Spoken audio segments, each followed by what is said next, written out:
what's up, you guys? This is Rob from Gay Guy Plays, and today on the Daily Grind, we're going to be taking a look at all of the new goodies from hotfix 22.10.0. Of course, we're going to jump into the Mesa Presidio collection, then we're going to do a little bit of some rough playtesting, nothing too crazy when it comes to the 3 new augments that have been dropped, and we'll even take a look at Equinox's new kind of like mend form, and we'll see how all of that goes. So let's go ahead and start with first things first, because I know that y'all are really interested in seeing this Mesa Presidio Deluxe skin. Now, as you can see, to be honest with you, straightforward, the helmet looks a little bit odd.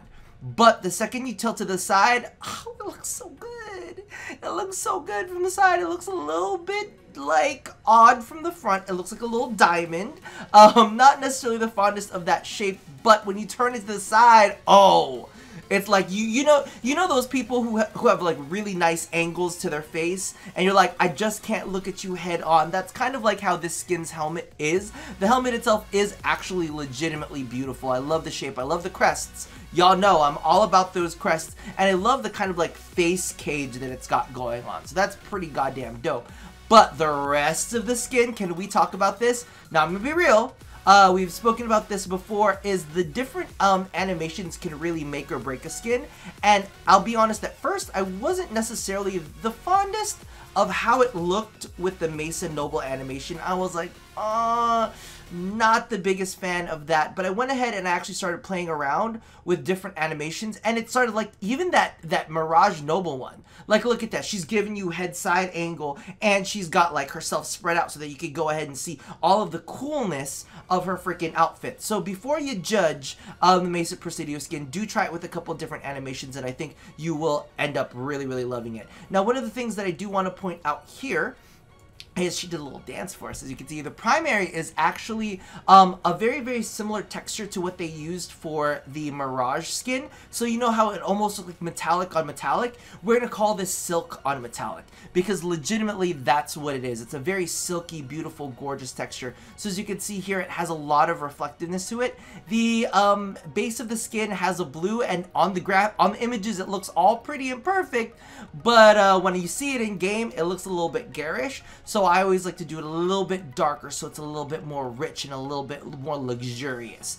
So I was definitely a big fan of that. I love all of the metallic detailing, but I don't know what it is. It feels like the metallics are a little bit darker, because usually I roll with this, and that looks super dark on her. So if you're using any of your normal metallics, you might want to kick them up at least one brightness level to get the same kind of reflectiveness that you do on your other frames. Really love that. And do you notice her fucking Peacemaker pistols? What are those? Those look like, I think the word for them are like blunderbusses. You know what I mean? Like the old style blunderbusses. Absolutely freaking fantastic. My favorite thing about this frame too is you see the details on the shoulders and the wrists on the legs. I love all of those little scrolly bits. I think it looks really freaking cool. Like I said, the only issues that I really have with how the helmet looks head on, but you know, with the right stance, you can kind of mix that up a little bit, so you're not always looking at her like in that straight on position, right? There's like the Limbo Agile. Limbo Agile actually looks really good on her, to be completely honest with you. There's the Mirage Noble, where you get a little bit of the side action. Actually, I think we're gonna go ahead and roll with that a little bit. See, I'm liking that a lot.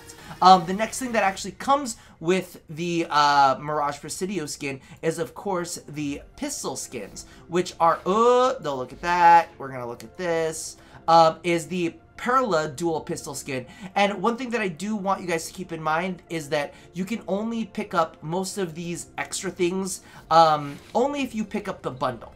So it's exclusive to the bundle, so if you're liking the skin, just keep in mind that you're only going to be able to get the SANDR and the Perla dual pistol skin in this bundle.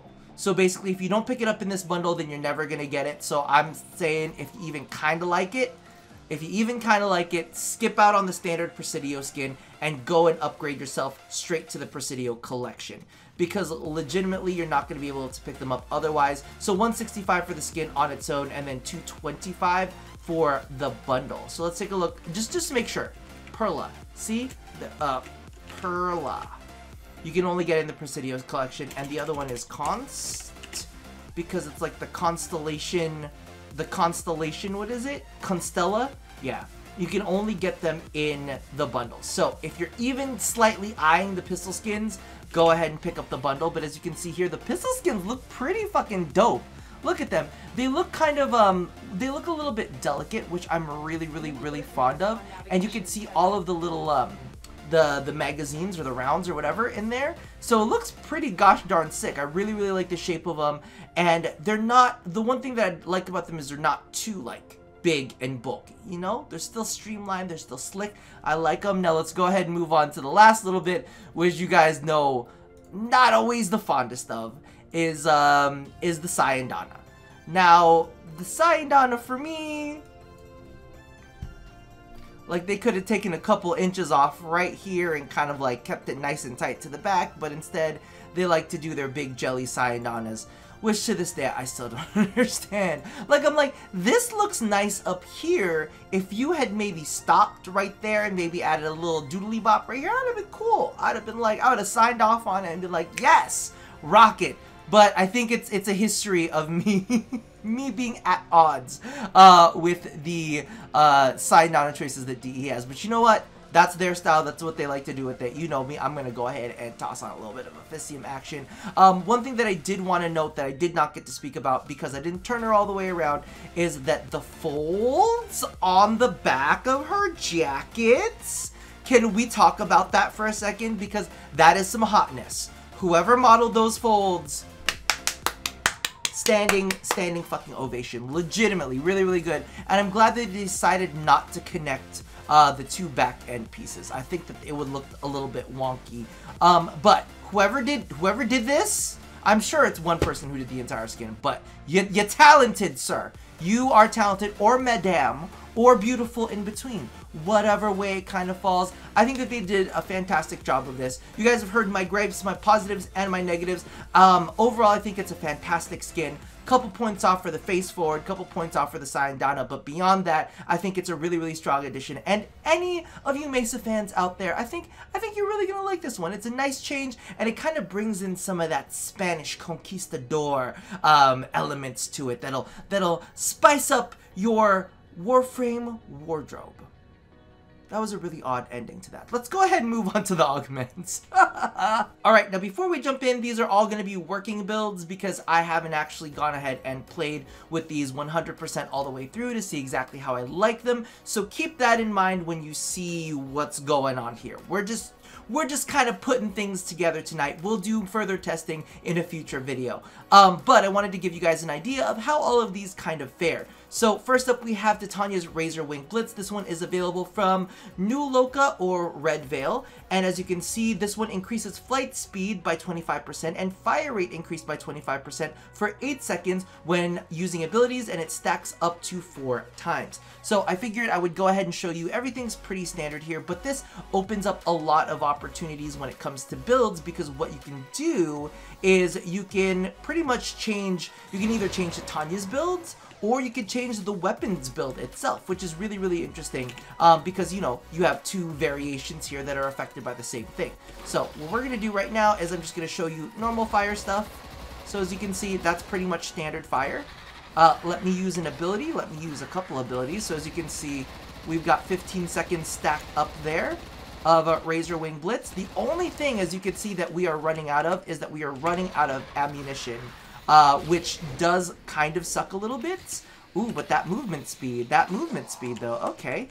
Let me go ahead and do 1 so that I can stack up a little bit more of that Razorwing Blitz. Ooh, I mean, ammo mods might actually be a thing. So I will be 100% honest. I'm kind of liking it, but like I had stated before, that one of the issues that I thought was going to happen with this mod is the fact that legitimately, because of the fact that your fire rate can increase by a ton so fast. So again, here's standard fire rate. All right, let's do 1, let's do 2, let's do 3. So that's 3 abilities cast, right? The fire rate can go by really fast, but again, your ammo goes away very quickly too. However, your killing potential goes like fucking through the roof. one of the things that let's take a look at real quick is I just want to double check to see if it stacks, because that's one of the things that I think is definitely a point of contention for this. Like, okay, so we have straight out of the gate, I cast one ability, I cast, out of range, hold on. I cast one ability, and that's like 7 seconds. 2 abilities, that's 12, let's see, 3 abilities, that's 19. Okay, so not only does the ability stack, but the duration seems to be able to stack as well, which is nice, which is definitely, I'm definitely into it. I will definitely say that I do kind of like that. The only thing that sucks about it is if you have the same targets, it's kind of hard because you can only really stack 3 abilities on the same target, and one of those abilities is an AoE ability. Does that make sense? So it's kind of like if you get that group of enemies, what ends up happening is, you know, your one pretty much takes care of the entire group of those enemies. So that counts as one ability that's cast, because it's based off of abilities cast, not enemies hit. So that's 8 seconds, and that's 1 buff. That's 2 buff. That's 3 buff. So I was able to get 150. Ooh, the fire rate on that though. The fire rate on that also made me lose all of my ammo so quick. But as you can see, it does slowly drop off. So that's one of those things that I definitely want to make note of as well, is that as you're going through, let's do that one more time so you guys can see it a little bit more clearly. Let's fly. So here's one ability cast. Alright, so we got one ability cast. Another ability. So as time ticks down, it doesn't seem like it stays true for the entire, does it? For the entire duration, 115? Down to 20 seconds, down to 19 seconds, down to 18 seconds. It looks like as long as the ability is up. Huh, okay, that's good.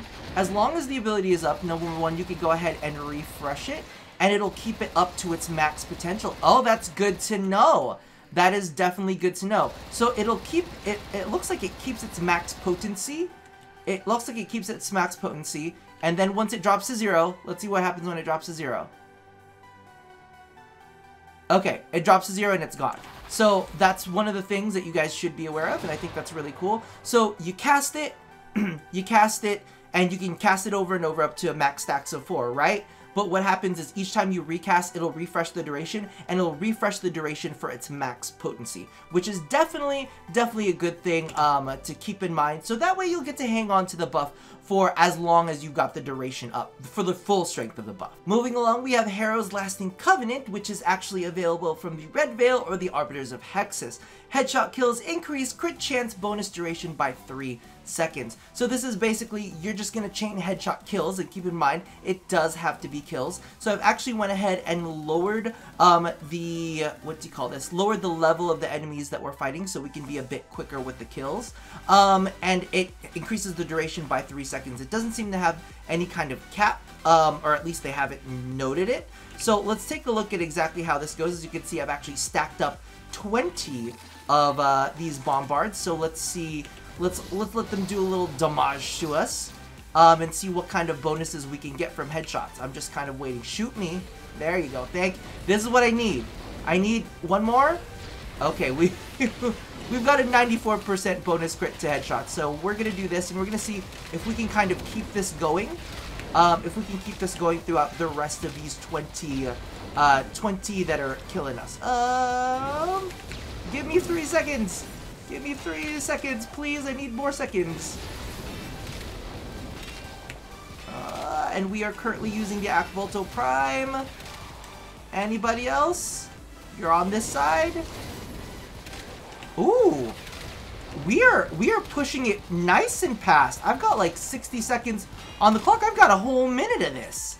I've got a whole freaking minute of this. Okay. Okay, I was worried for a hot second that we weren't going to be able to do that. But look, we made some magic happen, and now we are all set and dandy. Are there any more of you guys? Or are we all good? I thought that that was actually pretty good. So I've got a full-on freaking minute. Like, I could probably, hold up, wait a minute, let me put some boof in it. We got 45 seconds left, okay? I'm sure I could get some more headshot kills. I'm sure there are some more headshot kills in me.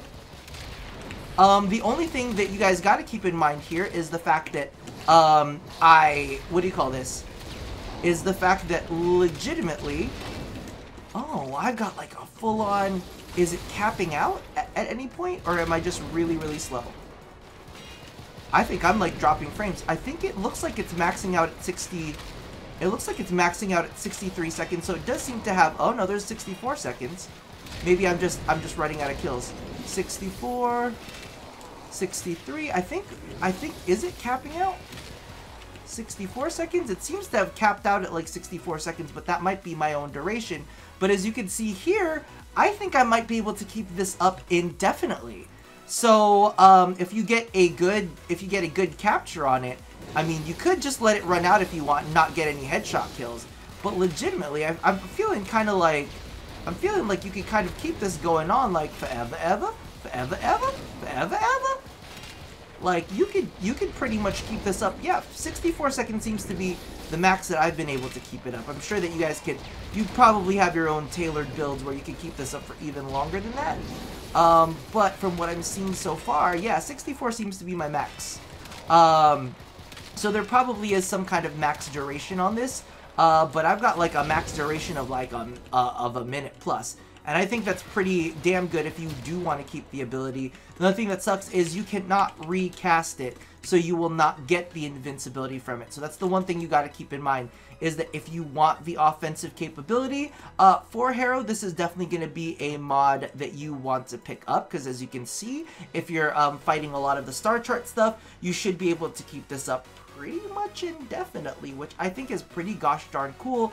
And something that some people, it's a very niche one. It's a very playstyle select one. If you want to keep that up and you want to keep your heals up at the same time, you know, you can kind of be cognizant of balancing those two and not really worrying so much about your invulnerability periods that you get with Harrow, then that's definitely something that I think you should consider, because even in the build that I have, which, you know, hasn't been tweaked to perfection for the suiting of this mod, I still think it does a fabulous job. And lastly, when it comes to augments, we have Nidus. So we've got Larva Burst from him, and this one can be found from the Parent Sequence or Steel Meridian. So this one reactivates Larva to detonate and deal 300 toxin damage in 5-meter range. The one thing that I do want to point out is this new line that they added. The damage stacks for every enemy grabbed by the larva.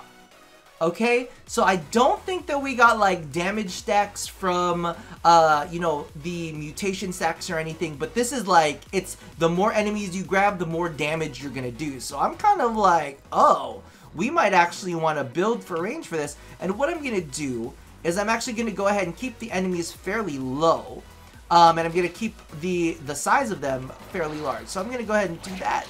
Snatch that, reactivate. I mean, they're being dealt damage over time. What is going on over there? But let's see. It's not adding any stacks. It looks like it's being dealt toxin over time. So there doesn't seem to be any kind of viral. And I remember that we were talking about viral last time being a thing.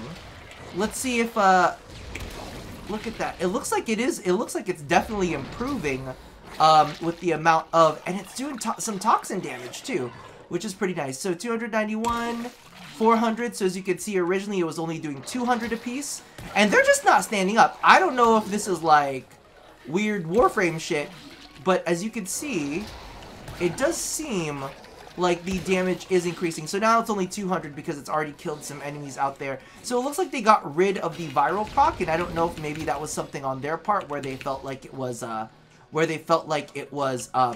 stronger, but legitimately, oh, and you can see there, you can see there, hold on, it's kind of a little pitiful. Run it again. Yeah, we're not seeing very much damage from that one, from a single one, so it's almost not worth it.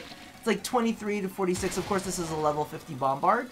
So let's go ahead and try that again so that we can get a closer look on it. Or maybe we won't use bombards this time. We'll use something a little bit more delicate, just so that you guys can kind of see the effects on it. So we're going to do select all for the butchers. We're going to simulate them.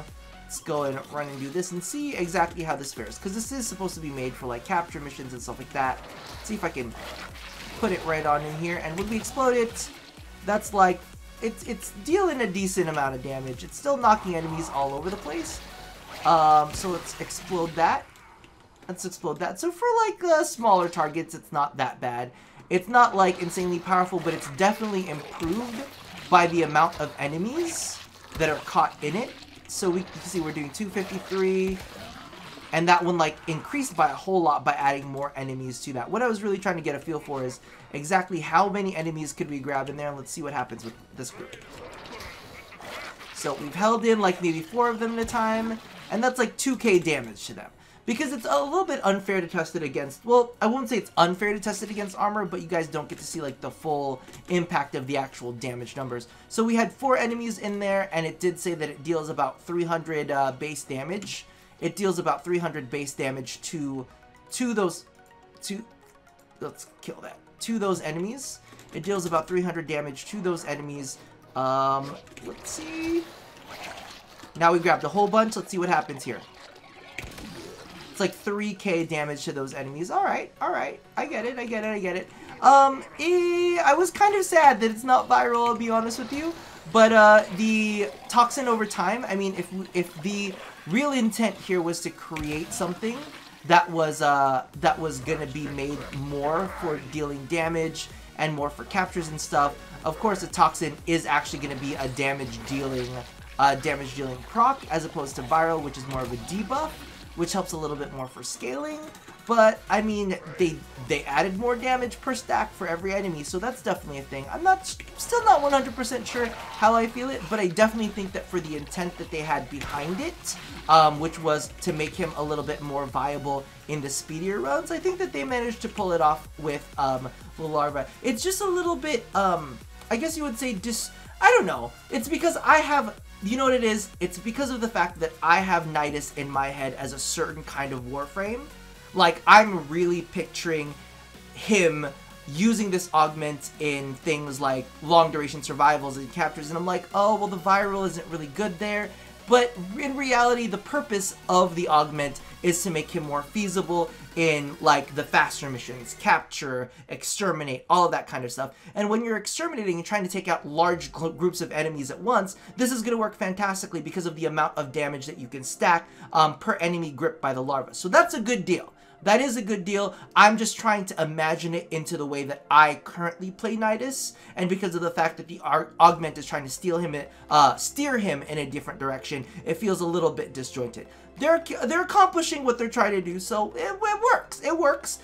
I just gotta change my mind frame. Alright, so last but not least, we've got Equinox here, and I wanted to go ahead and show off the change to her mend ability. It's not necessarily mend and maim because it's only the mend portion of it. Now, as you can see here, I'm gonna go ahead and view stats without mods because I've gotten into negative power strength with my overextended mend and maim. But as you can see here, you get 25 shield per kill at its base. Now, because I've gone overextended, it's gone down to 10.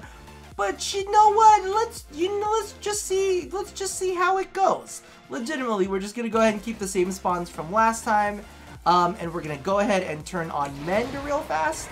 Let's see if I can get hit a couple times, so that y'all can see. Oh wait, I need to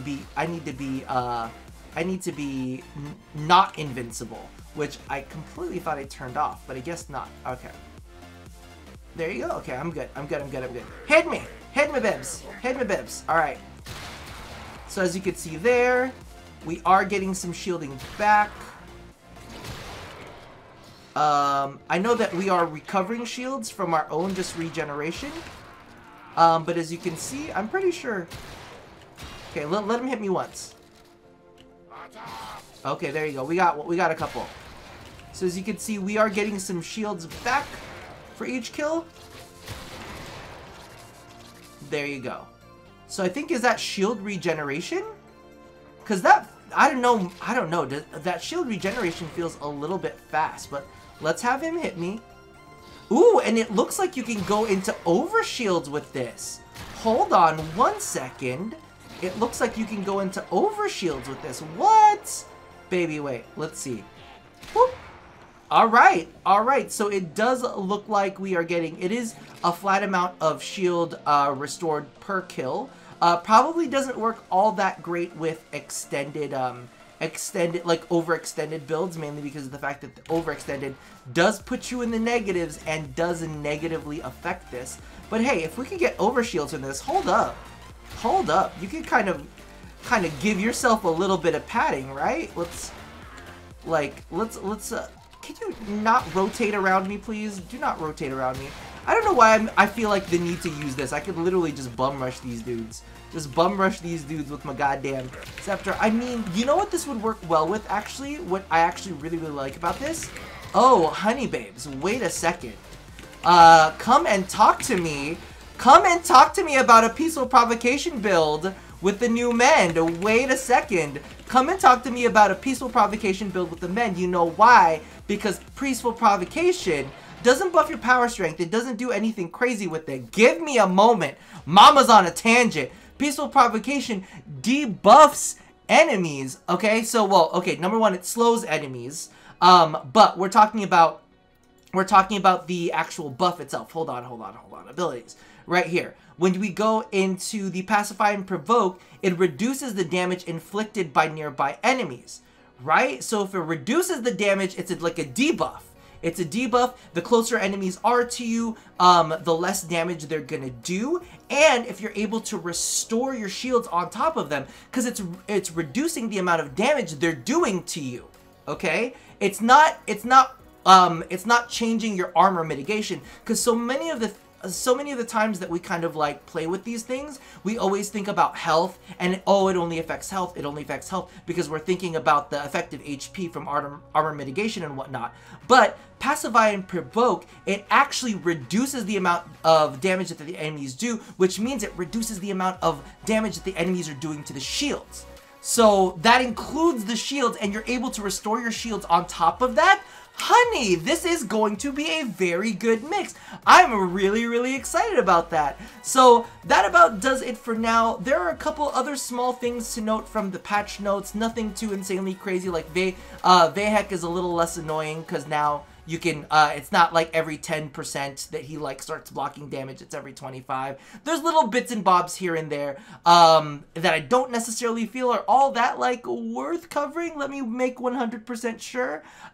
There's now a reusable blueprint from converting intact sentient cores into exceptional sentient cores, and it's available from Onco and Cetus. So you can have that just in case you want to do that. There's a new purple bar that will appear over the top of the Terrorist's health so that you'll know what's going on with the shield issues. And I feel like that's pretty much it that I think is really all that exciting. There's also added time of day text to the free roam, which is kind of nice when you're in Cetus. But beyond that, I think I'm cool. I think that's pretty much it that I feel is worth talking about. Yep, I'm looking. Everything else seems kind of like boring and very specific. There's some changes to Spectres too that I'm sure. Yeah, listen, if y'all want to know about that kind of shit, let me know in the comments below. But I really feel like it's kind of like, yeah, it's really particular. Anyway, that about does it for me. Well, I can't talk. That about does it for me for now. So as always, love somebody, hurt nobody, and try out Peaceful Provocation Equinox with the new Mend ability. Oh, I like it a lot. I'll see you guys next time. Bye-bye! Oh, and stay tuned, because we're going to be doing individual videos on each of these thingies, on each of the, what is it called? Each of the augments, and also Dress to Kills as well, so don't even worry about that. Anyway, next time. Bye! I'm such a failure.